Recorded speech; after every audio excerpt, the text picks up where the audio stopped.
জীবনে যা পেয়েছো তাতেই সন্তুষ্ট থাকো। অন্যকে দেখে বলো না প্রভু তুমি ওকে এত দিয়েছো আমাকে দেও নাই, ওমা বলো না, এটা যা পেয়েছো তাতেই সন্তুষ্ট থাকো। আর প্রভু যা করে ভালোর জন্যই করে, তোমার ভালোর জন্যই করছে, তুমি কৃতজ্ঞতা জ্ঞাপন করো। তুমি বলো না প্রভুকে, প্রভু গো তুমি যা করছো সব তোমার ইচ্ছা, আমি আমার কোনো চাও পাও নাই প্রভু, কিন্তু তোমার কাছে আমি একটাই জিনিস চাই, আমি যেন জীবনের অন্তিম বেলায় তোমার নাম থেকে বঞ্চিত না হয়ে যাবো। মা কত মানুষ হার্ট অ্যাটাকে মারা যায়, স্ট্রোক করে মারা যায়, মা সবাইকে ডাকার সৌভাগ্য হয় কি মা? ও মা হয় কি? হয় না মা। আমি সকলের শ্রীচরণে নিবেদন করে বলছি মা, সারা জীবন যদি নাই গাইতে পারলাম, সারা জীবন যদি নাই তার নাম করতে পারলাম, আসবে না তো এত সহজে।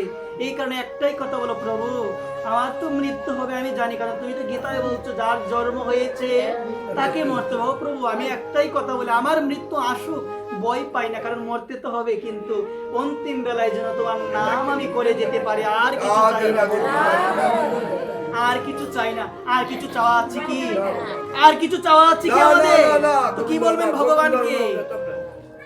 মৃত্যু চলে আসছে, ওই সর্পটা না, মৃত্যু নামক সর্পটা প্রতিদিনই ধরার চেষ্টা করে, না জানি কোন দিন এমন ভাবে ধরবে। শেষ জীবন, শেষ গোমা, সবাই কাঁদবে। একটাবার চিন্তা করে দেখো, একজন মরলে তিনজন কাঁদে, আমি মরবো চিন্তা নাই। এই কত মানুষ কাঁদে, মারা যাচ্ছে, কত মানুষের চোখ দিয়ে জল আসে। তুমি কি একটাবার ভাবো কয়েকদিন পরে তুমিও শুয়ে থাকবে, সবাই তোমার দেহকে ঘিরে আবদ্ধ করে তারা কাঁদবে, তারা কান্না করে, তারা কাঁদবে, কাঁদবে তারা সবাই। একটাবার ভেবে দেখো, সেদিন তুমি কিচ্ছু বলতে পারবে না, সবাই কাঁদবে, বলবে চোখটা খুলো না, চোখটা খুলো না। ও মা সেদিন তো চোখ আজীবনের জন্য বদ্ধ হয়ে যাবে, আর খুলতে পারবো না, বলো না মা, বদ্ধ হয়ে যাবে, সময় নাই। শ্মশানে যাই, একটু দাহটা একটু দেখি আমি অল্প সময়, আমি চিন্তা করি কি স্বাদের দেহ, এত যত্ন করলাম, আগুনে শেষ, পাগুলো কি যে হয় আগুনে। ও মা এখন যদি একটু আগুন লাগে কিরকম লাগে গো? তোমার দেহটা পুড়ে ছাই হয়ে যাবে মা। শ্মশানে গেলে একটা বার ভাবি, আর তো সময় নাই, শ্মশান শ্মশানের জায়গায় থাকবে, আমি আমার ওই বাড়িতে থাকবো না, যেতে হবে ওইখানে। এটা হচ্ছে আমাদের অন্তিম ঠিকানা, শ্মশান।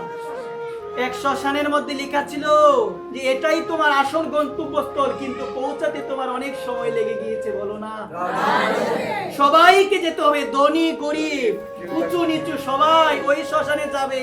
2-3 ঘন্টার আগুনে একদম মা বর্ষ হয়ে যাবে, চাই হয়ে যাবে মা। ভাবো না একটাবার চিন্তা করে দেখো না, কিসের অহংকার করি, কিসের বল দেখায়, থাকবে না তো।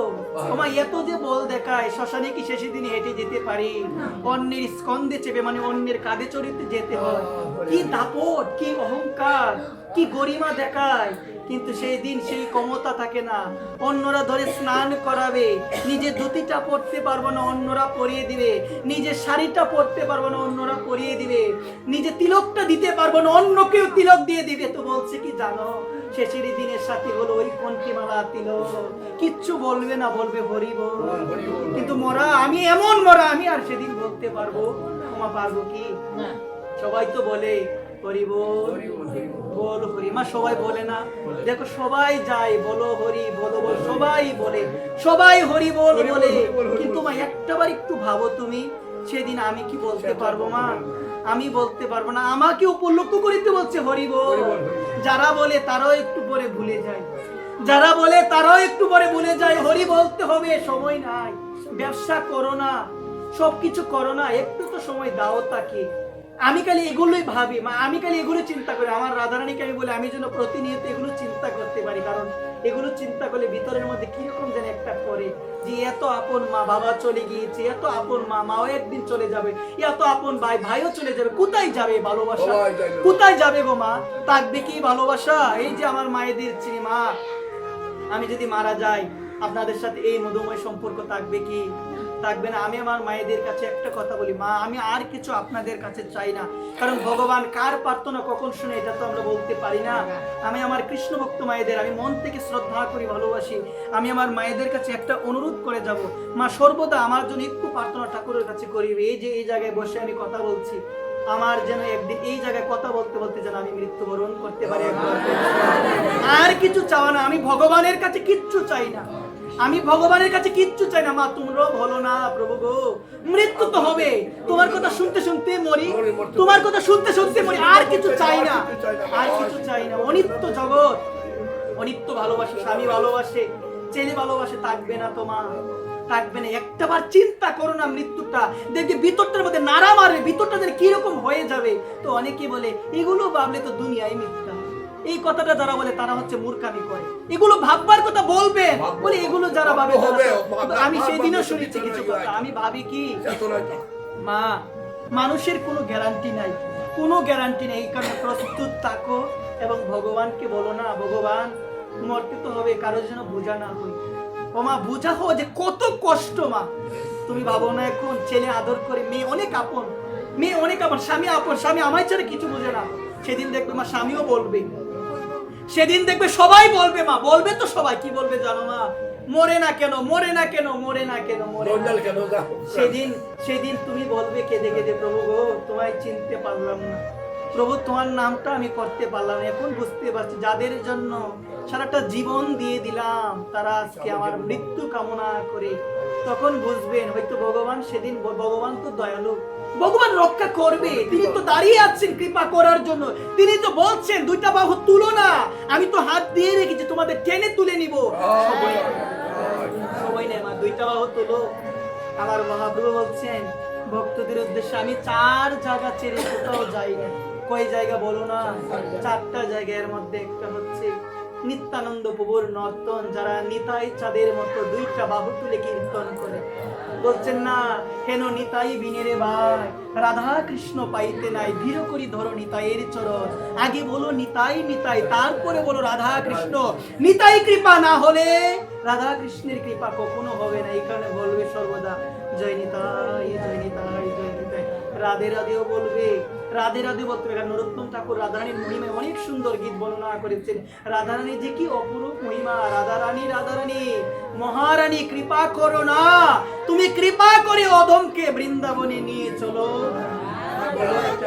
ও রাধারানী, তুমি যদি কৃপা না করো বৃন্দাবন কি যাব, বৃন্দাবন কি করে যাব, কে আমায় নিয়ে যাবে? আর ওই বৃন্দাবনে যাওয়ার আগে অভিলাষ রাখো, নিতাই চাঁদ তুমি কৃপা করো। তুমি কৃপা না করলে রাধারানীকে আমি কি করে পাবো বলো না মা?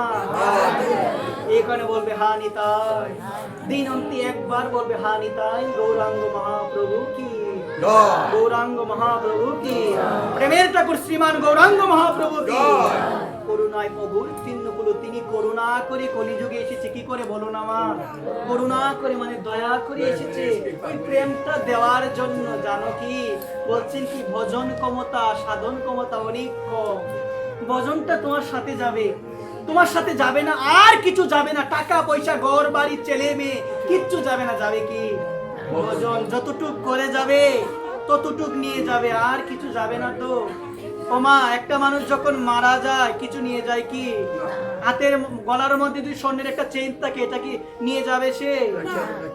কান্নাকাটি করবে মা। তুমি মারা গেলে তোমার হাতের মধ্যে খুব সুন্দর ভালা, কানের দুল, নাকের মধ্যে অনেক কিছু আছে, স্বর্ণের জিনিসগুলো। তোমার ছেলে মেয়ে কান্নাও করবে, কান্নার মাঝখানে এগুলো খুলেও কিন্তু রেখে। কি ভালোবাসা রে! যাবে না তো কিচ্ছু, কিচ্ছু যাবে না। শুধু যাবে হেলাবতী। কে যাবে বলো মা? হেলাবতী কে জানো? এই জায়গায় বলছি কি ভাগবতী, আলাপবতী, রূপবতী, হেলাবতী। ভাগবতী হলো সংসার, যাকে সময় দিতে গিয়ে ডাকার সময় নাই আমার প্রভুকে। আলাপবতী হলো আত্মীয় স্বজন, যাদের সেবা করতে করতে ডাকার সময় নাই ভগবানকে। রূপবতী হলো ঘর বাড়ি, এগুলো হলো টাকা পয়সা, ঘর বাড়ি, এগুলো উপার্জন করতে করতে সময় নাই। কিন্তু এগুলো উপার্জন করতে গিয়ে একজনকে হেলা করে গেলাম, একজনকে সর্বদা অবহেলা করলাম। তিনি কে? তিনি ভগবান। তো ভগবান বললে সারা জীবন করলি অবহেলা, শেষের দিনে যাদের জন্য করলি অবহেলা, তারা কি তোকে দেখবে? আমায় তো দেখতে হবে। যা অবহেলা করার যাই কর, একটাবার যদি শেষের দিনেও ডাকতে পারিস, আমি ভগবান তোদের রক্ষা করবো। আমি ভগবান তোদের রক্ষা করবো, চিন্তা নাই।